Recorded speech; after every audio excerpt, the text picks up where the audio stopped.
بسم اللہ الرحمن الرحیم نحمد و نصلی علی رسولہ الکریم اما بعد۔ خواہشات کے غلاموں کو دین اسلام کی سادگی نہیں اچھی لگیں گی۔ خواہشات کے غلاموں کو اسلام کی تعلیم کی سادگی نہیں اچھی لگیں گی۔ خود محسوس کر کے دیکھو اس بات کو۔ اسلام سادگی پسندید ہے۔ جو انسان اندر کی ڈیمانڈ پوری کرتا نا، اس کو اسلام کی سادگی نہیں اچھی لگیں گی۔ مثال کے طور پہ لڑکی ہے کس کی، اس کو شادی کرنی کی ہے اپنے طریقے سے، اسلام کہتا ہے سادگی سے کرو، وہ خود سادگی پسند نہیں ہے، تو پھر وہ اسلام کی ڈیمانڈ کو نہ خود عمل کرنے کی سوچیں گا اور نہ ہی دنیا میں لانے کی کوشش کریں گے۔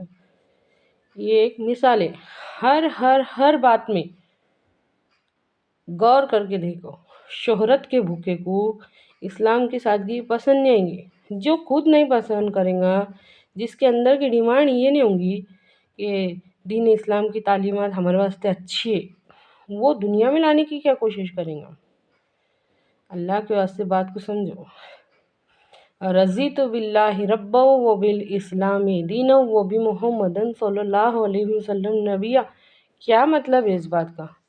میں اللہ کے رب ہونے پر، اسلام کے دین ہونے پر اور محمد صلی اللہ علیہ وسلم کے نبی ہونے پر راضی ہوں، خوش ہوں۔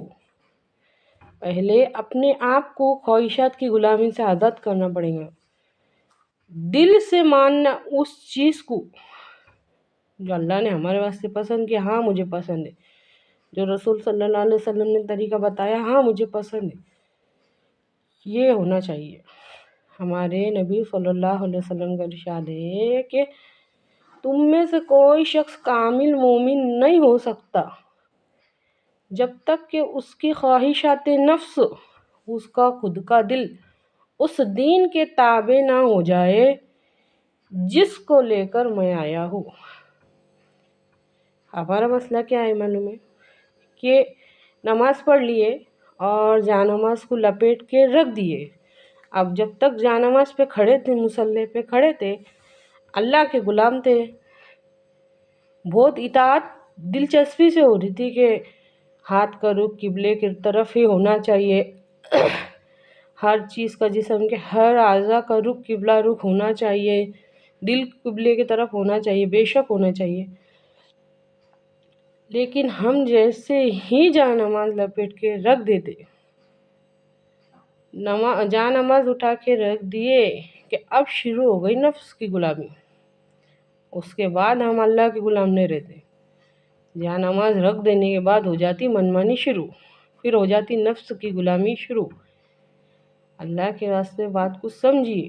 وہ کون سے آڑے ہیں، وہ کون سی رکاوٹیں ہیں جو دین اسلام کے آگے بڑھنے میں مشکلات بن رہی، وہ یہ ہے کہ خود ہمارے اندر کی ڈیمانڈ وہ نہیں ہے جو اللہ چاہتا، جو رسول صلی اللہ علیہ وسلم چاہتے، جو طریقہ انہوں نے بتا کے گئے، سادگی والا طریقہ، سمپل طریقہ۔ ہر بات میں ان کی چوائس میں اور ہماری چوائس میں فرق ہو گیا۔ یہ وجہ ہے کہ دین اسلام کے آگے بڑھنے میں ہر چیز رکاوٹ ہے۔ ہم کو سب سے پہلے خواہشات کی غلامی سے آزاد ہونا پڑے گا۔ خواہشات کی غلامی سے آزاد ہونا پڑے گا۔ نظام باطل کی، شیطان کے چالہ کے ہم کو سمجھ کے اور اللہ کے حکموں پہ چلنے کے واسطے، طاقت پیدا کرنے کے واسطے ہم کو خواہشات کی غلامی سے آزاد ہونا پڑے گا۔ یہ باتیں معمولی نہیں ہیں، ان پہ غور کرو، سوچو، ان کو عمل میں لانے کی کوشش کرو۔ کروڑوں کی تعداد میں مسلمان ہونے کے باوجود اللہ رب العزت کی زمین نافرمانی سے بھر رہی ہے۔ ہم سے بھی سوال ہوگا، تم کیا کر رہے تھے؟ ہر انسان سے سوال ہوگا نا کہ جس وقت یہ تماشا چل رہا تھا کہ اللہ کے حکموں کو پیٹ کے پیچھے ڈالا جا رہا تھا، نبی کریم صلی اللہ علیہ وسلم کی تعلیمات کو پیٹ کے پیچھے ڈالا تھا، تم کیا کر رہے تھے؟ کھانے سونے میں مصروف تھے، تم اس کے واسطے بھیجے گئے تھے؟ تم کیا کر رہے تھے؟ بات کو سمجھیے، ایک ذمہ داری دے کر بھیجا گیا ہے مسلمان کو۔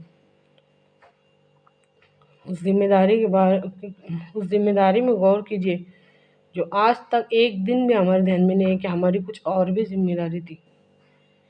جو کر رہے وہ بہت ہے۔ اے اللہ، کہنے سننے سے زیادہ عمل کی توفیق دے، آمین۔